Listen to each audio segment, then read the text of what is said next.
드리며 예수님의 이름으로 기도합니다. 아멘. 기독교 역사 속에서 바울이라고 하는 사람이 이룬 그 업적은 엄청납니다. 이방인에게로 복음이 증거될 수 있도록 그 발판을 마련했고, 또 가장 앞에서 그 일을 감당했던 사람이 바로 바울이죠.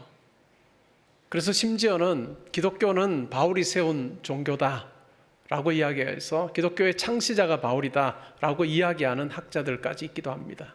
그러나 물론 그렇지는 않죠.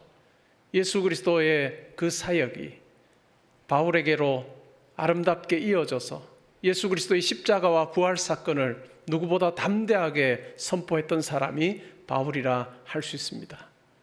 그 바울이 바울 되기 전에 삶에 대해서 이야기를 합니다. 바울을 우리가 처음 만나게 되는 것은 사도행전 7장입니다. 그때는 이름이 사울이죠. 스데반이 고소를 당하여서 공회원들 앞에서 변론을 합니다. 도무지 둘러싸고 있는 유대인들은 도무지 받아들일 수 없는 그와 같은 이야기를 합니다. 나사렛 예수가 성전보다 더 크신 분이시고 그 예수를 통해서 하나님께로 나아갈 수 있으며, 근데 그 놀라운 예수를 유대인들이 그 의인 예수를 잡아 죽였다라고 그렇게 비난하는, 아주 분명하게 신랄하게 언급하는 그 스데반의 말을 도무지 둘러싸고 있던 사람들은 참을 수가 없었습니다. 그래서 결국 높은 데로 데리고 가서 아래로 밀어뜨리죠. 그래도 죽지 않자 돌을 들어서 스데반을 쳤습니다. 옷을 벗어서 돌로 치고 있는 많은 유대인들, 그 옷을 이 사울이라고 하는 청년의 발 앞에 두었다라고 이야기합니다. 그 말은 곧 그 모든 일에 관장하는, 증인이 되고 관장했던 사람이 바로 사울이라고 볼 수 있습니다. 스데반이 죽음으로 인해서 예루살렘 교회에 박해가 일어났습니다. 그때 이 사울은 가만히 있지 아니하고 예루살렘의 집집마다 다니면서 예수 믿는 사람을 끌어다가 공회에 넘겨주는 그 일을 했습니다. 그리고 그것으로도 끝나지 않았습니다. 그는 예루살렘에서 북쪽으로 한 100km 정도 떨어져 있는 아주 대도시였던 다메섹이라고 하는 곳으로 제사장의 공문을 받아서 갑니다. 그 공문이 뭘까요? 그 다메섹이라고 하는 곳에 있는 여러 회당들의 공문을 보냅니다. 어떤 공문일까요? 예수 믿는 사람이 있으면 잡아서 우리에게 넘겨주면 우리가 그 사람들을 결박하여서 예루살렘으로 끌고 가겠다라고 하는 그 공문입니다. 그 공문을 받아서 의기양양하게 다메섹을 향해서 걸어갑니다. 사울이 예수 믿는 사람들을 쫓고 있는 것이죠. 이렇게 예수 믿는 사람을 쫓고 있는 이 사울을 또 쫓고 있는 한 분이 계셨습니다. 그분이 누굴까요? 바로 부활하신 예수님입니다. 부활하신 예수님께서 이 사울을 쫓고 계십니다. 그리고 결국은 다메섹 가까운 그 장소에서 아주 분명하게 이 사울을 만나시는 그 장면을 우리가 살펴보았습니다. 여러분, 우리가 이 사울의 회심을 보면서 이것이 그리스도인의 전형이 될 수 있을까라고 생각을 해보면 전형적인 사건이 되기는 어려울 것 같습니다. 이 자리에 계시는 분들 중에 예수님 만난 분들이 많으실 텐데, 여러분이 예수를 만나실 때 정오의 해보다 더 밝은 빛 아래 빛을 보면서 꼬꾸라지신 경험이 있는지요? 그리고 부활하신 주님을 만나고 또 음성을 듣게 되고 또 눈이 먼 경험이 있습니까? 이 자리에 있는 저와 여러분은 그와 같은 기이한 현상은 경험하지 못했습니다. 그럼에도 불구하고 우리가 예수님을 만나게 된 그 사건을 더듬어 보게 되면 우리를 쫓으셨던 예수님을 우리가 만날 수 있고요, 그리고 마침내 우리로 하여금 예수님을 인정하게 하셨던 그 하나님의 놀라운 손길이 있었던 것, 우리는 그것은 분명히 확인하게 됩니다. 다메섹을 향해서 가고 있는 이 사울의 모습을 한번 생각해 볼까요? 여러 생각이 있었을 것이고, 그리고 그 중에 가장 큰 생각이 뭐였을까요? 그의 마음속에 있었던 건 뭘까요? 다메섹에 가서 예수 믿는 사람들 만나면 잡아서 예루살렘으로 끌고 가겠다라고 하는 그 생각이겠죠. 살기와 위협이 아주 가득합니다. 마치 숨을 내쉴 때처럼 살기와 위협이 그를 통해서 뿜어 나오고 있습니다. 그러한 사울입니다. 근데 꼭 그와 같은 모습만 있었을 것 같진 않아요. 이 사울을 추적하셨던 예수님께서 다메섹 이르기 바로 직전에 사울을 찾아오신 것이 아니라 여러 차례 사울의 삶 가운데 개입하셨다라고 하는 것을 우리가 추측을 해볼 수가 있습니다. 다메섹으로 가던 길에 정오의 해보다 더 밝은 빛 앞에 그는 꼬꾸라집니다. 엎드리게 되죠. 혼자 그 길을 가지 않았고 체포해서 예루살렘으로 데려가기 위한 체포조가 함께 동행을 했던 것 같습니다. 이 바울의 회심 사건은 사도행전에서 3번 이야기를 합니다. 9장에, 22장에, 26장에 이야기를 하는데 비슷한 부분이 많고 약간의 보완적인 부분들이 있습니다. 어떤 본문에서는 길을 가던 사람이 다 엎드려졌다라고 이야기하는 오늘 본문에서는 사울만 엎드러집니다. 그리고 그 사울이 음성을 듣게 됩니다. 어떤 음성일까요? 사울아 사울아 내가 어찌하여 나를 박해하느냐 라고 하는 그 말을 듣습니다. 깜짝 놀랐겠죠. 그래서 그가 이렇게 대답합니다. 주여 누구십니까? 그때 이렇게 말합니다. 나는 내가 박해하는 예수다. 나는 내가 박해하는 예수다. 이제 시내로 들어가면 네가 무슨 일을 앞으로 해야 될지에 대해서 가르쳐 줄 자가 있을 것이다 라고 그렇게 말씀해 주십니다. 그런데 사도행전 26장에서 보게 되면 나는 내가 박해하는 예수다 라고 하는 말 뒤에 한마디 더 하십니다. 가시체 발길질하기가 고생이구나. 가시체 발길질하기가 너 참 고생스럽겠구나 라고 그렇게 말합니다. 이것은 그리스 그 당시의 격언입니다. 어떤 의미냐 하면 신이 결정해 둔 그와 같은 길을 거스르는 것 자체가 얼마나 고통스러운가 라고 하는 그 말의 의미예요. 그 의미입니다. 우리는 예수님께서 사울을 향해서 가시체 발길질하기가 고생이구나 하는 이 말을 통해서 예수님께서는 사울에게 딱 이때 처음 나타나신 것이 아니라 처음 그에게 개입하신 것이 아니라 그의 삶의 여러 부분에서 부활하신 주님께서 그에게 개입하셨다는 것을 우리가 추측을 해볼 수 있습니다. 여러분 만약에 청년 사울이에요. 나사렛 예수와 관계된 이야기를 듣습니다. 자기가 생각하기엔 터무니없는 이야기이죠. 그리고 터무니없는 말을 하면서 죽어가는 스데반이라고 하는 청년을 그의 눈으로 생생하게 보았습니다. 당연히 죽을 사람이지, 아니 당연히 죽을 놈이지 이렇게 생각을 했겠죠. 근데 스데반이 죽는 그 장면은 자기에게도 아주 쇼킹한 사건이었을 것입니다. 돌에 맞아 죽는데 얼굴이 천사의 얼굴처럼 바뀝니다. 몸은 피투성이가 되고 얼굴은 피투성이인데 그러나 그의 얼굴이 이 세상에서 볼 수 없었던 어떤 즐거움과 기쁨의 사건을 경험하면서도 볼 수 없는 그와 같은 천사의 얼굴처럼 환해지는 것을 보았습니다. 그리고 하늘이 열리고 주님께서 영광의 보좌 우편에 서 계신 것을 본다라고 하는 그 말을 듣습니다. 그리고 자기를 돌로 치는 자들을 용서해 달라고 하는 그와 같은 기도를 하며 세상을 떠나는 그 스데반을 보면서 청년 사울은 그의 마음 한구석에 이게 무엇일까? 당연히 죽어야 되는 사람들인데 근데 과연 이렇게 죽을 수 있는 그 근거가 무엇일까? 라고 하는 그 마음은 그가 가졌을 것입니다. 아마 그때 예수님께서 그의 마음에 한번 찾아오셨던 것 같아요. 그러나 사울은 그 예수님의 방문을 아주 즐거운 마음 흔쾌히 받아들이지 않고 오히려 거부하면서 더 자기의 마음의 빗장을 든든히 하고 예루살렘에 예수 믿는 사람을 가가호호 방문하면서 잡아다가 공회에 넘기는 그 일을 했습니다.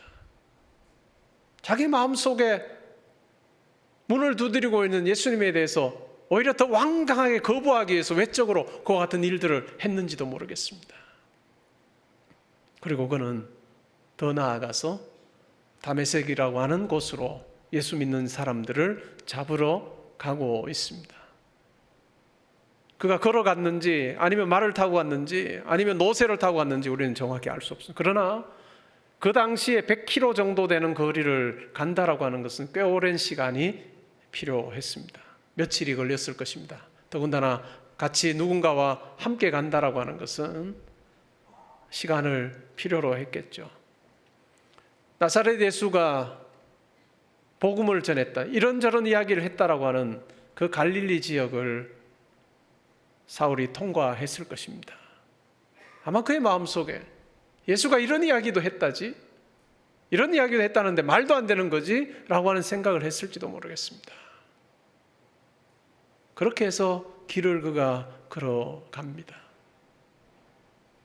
그의 마음에 부활하신 주님께서 육신의 눈에 보이게 등장하지는 않으셨지만 마음에 계속해서 예수 그리스도가 어떠한 분이신지에 대해서 말씀하셨는지도 모르겠습니다. 그러나 그는 굳게 자기의 마음의 문을 닫고 다메섹을 향해서 나아갔습니다. 그리고 다메섹 가까이 이르렀을 때 마침내 부활하신 주님께서 그를 만나 주십니다. 그를 쫓아오십니다. 쫓아오셔서 마치 골목에 몰아넣고 이 사울을 체포하는 그 같은 모습을 우리가 생각해 볼 수 있습니다. 사울이 다메섹으로 가서 예수 믿는 자들을 체포해서 데려가기를 원하지만 오히려 부활하신 주님께서 사울을 체포하여 자기가 원하는 길로 그를 인도해 가시는 그 같은 모습을 우리가 발견하게 됩니다. 정오의 빛보다 더 밝은 빛 앞에 꼬꾸라지고 이 음성을 듣고 나서 사울이 일어납니다. 근데 어떤가요? 그가 눈은 떴지만 앞을 도무지 보지 못합니다. 그래서 어떻게 합니까? 결국 사람의 손에 이끌려서 다메섹으로 들어갑니다. 이 이끌려 들어가는 이 단어, 그것은 헬라어 단어로 아고라고 하는 단어인데 인도하다라고 하는 단어예요. 다른 사람의 인도함을 받아서 들어갑니다. 이 단어가, 이 헬라어 단어가 이 사도행전 9장 이전에 주로 사용될 때는 사도들이 복음 전하다가 공회에 잡힙니다. 그리고 공회원들 앞에 이끌려 나올 때 사용하는 단어가 바로 이 단어예요. 죄수처럼 끌려 나옵니다. 죄수처럼 끌려가고 또 9장에도 보면 9장 2절에 예수님이 그 도를 믿는 사람을 만나면 남녀를 막론하고 결박하여 예루살렘으로 잡아오려고 할 때 이 잡아온다라고 하는 이 표현이 바로 동일한 동사입니다. 근데 자기가 그 의도를 가지고 다메섹으로 가지만 실질적으로는 예수님께서 이 사도 바울을 잡으셔서 다메섹으로 눈이 먼 채로 들어가게 하십니다. 손이 결박되진 않았지만 다른 사람의 손을 의지하여서 다메섹으로 들어가고 있는 그 모양새는 흡사 결박되어 죄수처럼 끌려가고 있는 그 같은 모습입니다. 예수 그리스도께서는 사냥개가 사냥감을 향해서 집요하게 쫓아가는 것처럼, 추적하는 것처럼 예수님께서는 하늘의 사냥개가 되셔서 사울이라고 하는 청년의 삶을 추적하셨고 마침내 자기의 사냥감을 덥석 무는 그와 같은 이 회심의 사건을 이루셨습니다. 의기양양해서 가고 있던 사울이 예수 그리스도 앞에서 꼬꾸라지는 그 장면을 우리가 목격하고 있습니다. 이 회심 사건 속에서 우리가 생각해 볼 수 있는 것이 있는데요. 첫 번째는 예수 그리스도를 보는 것입니다. 그런 예수 그리스도를 보았습니다. 그래서 고린도전서 15장에 보면 내가 부활하신 주님을 보았다라고 그렇게 아주 분명하게 이야기를 합니다. 회심 사건에는 예수 그리스도를 보는 것이 필요합니다. 그리고 그것으로 끝나는 것이 아니라 자기의 가던 길을 돌이키는 것이 필요합니다. 다메섹으로 가긴 가되 의기양양하여서 위협과 살기가 가득하여서 예수 믿는 자를 추적하고 체포하기 위해서 가는 것이 아니라 이제는 예수 그리스도에게 사로잡힌 바 되어서 변화된 길을 걸어가는 것, 그것이 바로 이 사울의 회심 사건을 통해서 우리가 보게 되는 것입니다. 예수를 보고 돌이키고 변화되는 것, 그것이 바로 회심입니다. 우리는 이렇게 생각합니다. 사울은 이후에 아주 엄청난 일을 합니다.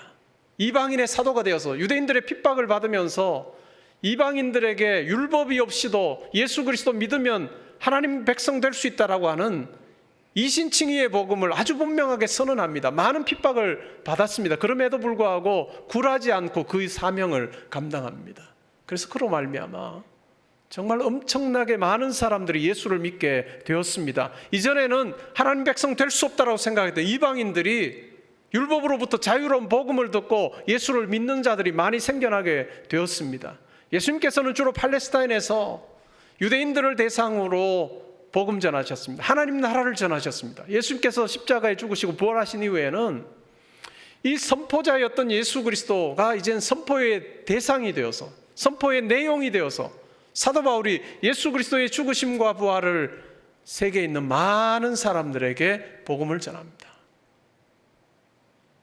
세계 여러 지역, 로마 세계 여러 지역에 편만하게 복음이 두루두루 미치도록 그는 그 사명을 감당했습니다.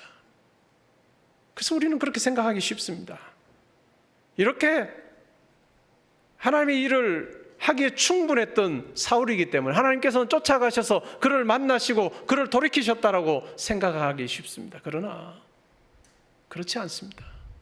그렇게 엄청난 일을 해서 심지어는 예수를 믿지 않는 자들까지도 이제까지 역사 속의 위대한 위인을 이야기할 때 때로 어떤 학자들은 이 사울이 6번째로 그렇게 중요한 역할을 했던 사람으로 꼽을 정도로 아주 엄청난 일을 한 사람이지만, 그러나 사울이 사울되게 바울되게 하신 것은 그가 무언가를 가지고 있었기 때문에, 그가 어떤 역할들을 감당할 수 있었기 때문에 그걸 보시고 하나님께서, 부활하신 주님께서 그를 추적하시고 그를 자기 백성 삼으신 것은 절대로 아닙니다. 전적으로 하나님의 거저 주시는 은혜입니다. 그가 한 일이 뭔데요? 핍박하는 일이었습니다. 박해하는 일이었고 예수 믿는 자들을 쫓아다니는 그와 같은 일이었는데, 그것은 결코 하나님 보시기에 합당한 일이 아닙니다. 그럼에도 불구하고 하나님 보시기에, 하나님 나라 관점에서 보면 철저하게 죄의 길을 걸어가고 사탄의 장수처럼 그렇게 행동하는 이 사울을 예수 그리스도께서 은혜로 만나주시고 품으신 것입니다. 사도행전 13장에 보면 이렇게 변화된 바울이 오늘날 사이프러스 파포스라고 하는 지역, 바보라고 하는 지역에서 복음을 전합니다. 그 당시 거기 있었던 총독이 이 바울이 전하는 복음에 대해서 굉장히 우호적이에요. 마음이 열려 있습니다. 그런데 총독이 말씀을 듣지 못하도록 회방하는 유대인이 하나 있었는데 그 사람이 바로 마술사 바예수라고 하는 사람이었습니다. 바울이 전하는 그 복음을 총독이 못 듣도록 하기 위해서 온갖 회방을 다 놓습니다. 그러자 바울이 그 바예수를 향해서 그렇게 이야기합니다. 너는 악독과 시기와 또한 악행이 가득한 마귀의 하수인처럼 그렇게 살아가는구나. 하나님께서 지금 너를 당장 심판해 주셔서 너의 눈이 가려져서 몇 해 동안 너가 앞을 보지 못할 거다라고 그렇게 선언을 합니다. 그러자 바예수가 눈을 보지 못하고 앞을 보지 못하게 되는 그와 같은 일이 있었습니다. 사울도 똑같지 않습니까? 예수 믿는 자를 핍박하는데 조직적으로 박해하기 위해서 그 앞장섰던, 하나님 보시기에는 원수 같았고 적 같았던 그를 하나님께서는 그를 품어주십니다.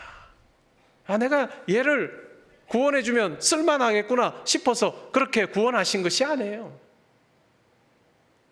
그리고 구원받은 사도 바울이 그 고백을 하지 않습니다. 하나님 앞에서 내가 쓸만하니까 앞으로 할 일들이 있기 때문에 하나님께서 나를 그렇게 구원해 주셨습니다, 이 이야기를 하지 않습니다. 철저하게 하나님의 은혜로 자기가 구원받았음을 이야기합니다. 자기는 어긋나서 하나님의 뜻과는 상관없는 길을 달려갈 때 그를 돌이키게 하셨는데, 그 은혜를 생각해 보니 내가 어머니 뱃속에 있을 때부터 하나님께서 나를 구별하여 택하셔서 때가 됐을 때 나를 불러주시는 그 은혜가 있었다라고 그렇게 고백하고 있습니다.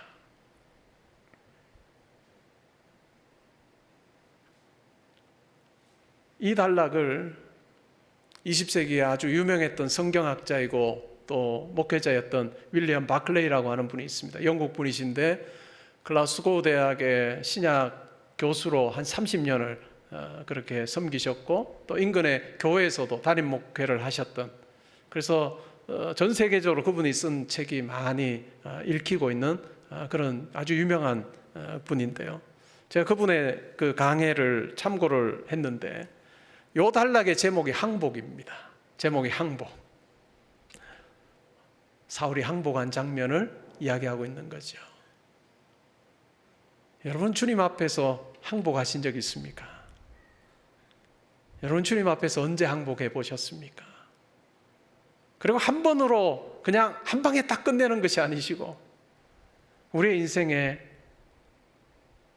길게 주님께서 찾아오셔서 이때 문 두드리시고 우리 가운데 말씀해 주기도 하시고 문 두드리시고 하셔서 마침내 여러분들이 주님을 만나게 되었을 텐데, 주님 만나게 되는 경우에 대체로 어떻던가요? 천편일률적으로 똑같다는 건 아닌데 우리가 주님을 만나게 되는 그때, 만났던 그때를 보면요, 완전히 코너에 몰린 때 주로 만납니다. 그렇지 않아요? 내가 내 힘으로 뭔가를 할 수 있다고 생각할 때 주님 만나기는 굉장히 어려워요. 왜요? 내가 내 길 갈 수 있다고 생각하고 자신만만한데 주님 만나기 어렵죠. 주님께서 우리 마음에 아무리 문을 두드리셔도 우리가 반응하기가 너무 쉽지 않은 환경이에요. 근데 우리가 언제 주님 만납니까? 끊임없이 하늘의 사냥개이신 부활하신 주님께서 우리를 추적하셔서 마침내 우리를 덥석 무시는 때는 언젠가요? 내가 코너에 몰려서 아무것도 할 수 없어요. 내 힘으로 살 수 있다고 생각했던 그것 이제는 다 불가능함을 느끼게 될 때, 그때 우리는 주님을 만납니다. 때로는 건강했던 우리가 건강을 잃어버리고, 야, 내가 그래도 건강하나 자신 있었는데 이건 아니네 라고 할 때, 그때 우리의 마음 문을 두드리시는 주님을 만날 때가 있습니다. 때로는 실패의 자리에서요, 사업 크게 하고 잘 나갈 때 주님 몰랐어요. 수도 없이 우리의 마음의 문을 두드려도 우리는 그 주님의 두드리심조차도 우리는 알지 못해요. 그러나 문득문득 지나가다가 이런저런 생각이 든 적은 있을 거예요. 그러나 정말 내가 파산이 난 그 자리에 주님이 찾아와서 문 두드릴 때 내가 열지 않을 수 없는 그런 경험을 한 적이 있을 것입니다. 여러분, 주님 앞에서 항복해 보신 경험이 있습니까? 항복해 보신 이후에 여러분의 삶은 어떻게 살고 계십니까? 아니면 부활하신 주님께서 사울에게 이야기하셨던 것처럼 가시체 발길질하기가 고생이구나. 가시체 발길질, 가시체가 뭘까요? 가축을 인도할 때 막대기 앞에 쇠붙이를 답니다. 그리고 그걸 가지고 등이나 또 이 목덜미 부분을 쿡쿡 찔러서 원하는 방향으로 데리고 가는 것이 가시체예요. 앞에 막대기 앞에 금속이 붙어 있죠. 근데 때로는 가축이 그 길 가기 싫다고 발길질을 막 그 가시체에 해요. 그러면 발이 상하겠죠. 그래도 어떨까요? 주인은 자기가 원하는 대로 그 가축을 몰고 갑니다. 혹시 여러분의 삶에 여러분을 추적하여서 여러분을 만나고 계시는, 지금까지 쫓아오신 그 하늘의 사냥개 되시는 부활하신 주님, 내 문 두드림에 여전히 반응하지 못하면서 가시체 발길질하는 것이 고생인 그 같은 삶을 사는 성도님들은 안 계십니까? 우리가 성도로 살면서 가장 중요하고 우리가 누려야 되는 것이 있다면, 우리가 만나야 되는 것이 있다면 이 부활하신 주님입니다. 부활하신 주님을 만나게 되었을 때 공통적으로 우리가 경험하는 게 뭘까요? 내가 죄인입니다 라고 하는 고백입니다. 그냥 겉모습으로는 우리가 멋지게 살아요. 교육받았고 그냥 예의도 지키고 또 아주 젠틀하게 그렇게 삽니다. 근데 우리가 부활하신 주님을 만났을 때 우리의 내면을 보게 되면 어떨까요? 여전히 자기 욕심으로 가득 차 있고 하나님의 기준에서 볼 때는 턱없이 모자란 죄인의 모습을 우리가 깨닫게 됩니다. 부활하신 주님이 우리의 마음에 빛을 비추어 주실 때, 어둠 가운데 있을 때는 우리가 알지 못했던 그 추악함과 타락함과 엄청난 악한 생각들이 우리를 지배하고 있는 것을 경험합니다. 그리고 마침내 예수님의 도우심 없이는 내가 깨끗해질 수 없는 자임을 고백하게 되죠.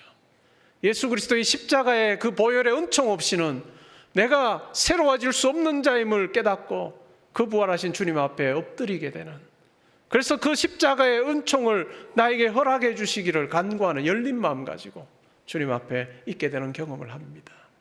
우리가 그럴 때 우리 가운데 우리의 악으로 가득 차 있고 자기밖에 모르는 우리의 마음과 생각과 심령 속에 예수의 십자가의 보혈을 우리 가운데 부어주실 때 우리가 새로워지고 깨끗한 양심과 생각과 마음 가지고 새로운 사람이 되는 것, 그것이 바로 성도이죠. 그리고 나서는 하나님께서 원하시는 그 길을 좇아서 나아가는 삶을 살고 있는 것, 그것이 바로 성도입니다. 여러분이 하나님 앞에서 항복하신 그때가 언제입니까? 아니면 교회 생활은 오래 하셨는데 아직 항복 안 하셨으면 여러분을 추적하셔서 끝까지 쫓아오시는 하늘의 사냥개이신 부활하신 주님 앞에 여러분들이 항복하는 그 날이 있으면 좋겠습니다. 그리고 항복한 이후에 하나님의 뜻 앞에 순종하는 자로 우리가 살기를 원합니다. 성도로서 우리는 기도 생활 중요하다는 걸 압니다. 여러분 어떻게 기도하고 사십니까? 하나님 앞에서 혹시 내 뜻을 막 간구하는 그 기도만 하지 않습니까? 저는 우리 성도가 해야 되는 기도는 하나님께서 우리에게 문득문득 가르쳐 주시는 그 말씀에, 그 마음에 순종하는 것입니다. 여러분의 삶을 한번 돌아보세요. 때로는 길 가다가 하나님께서 여러분들에게 마음 주신 것이 있을 거예요. 아니면 가정에서 문득 여러분 마음속에 하나님이 이걸 원하시는가? 라고 하는 그런 생각 주신 게 있을 거예요. 근데 시간 지나 보면 그게 하나님 뜻일 때가 참 많습니다. 하나님께서 우리의 마음에 계속해서 말씀해 주십니다. 근데 때로는 우리가 기도의 자리에서도 우리에게 말씀하시는 하나님의 그 음성에는 우리의 마음 문을 닫고 영혼의 귀를 닫아버리고 내가 원하는 것만을 계속해서 하나님 앞에 아뢰는 그러한 기도자로 살고 있지 않은지 우리가 한번 생각해 보면 좋겠습니다.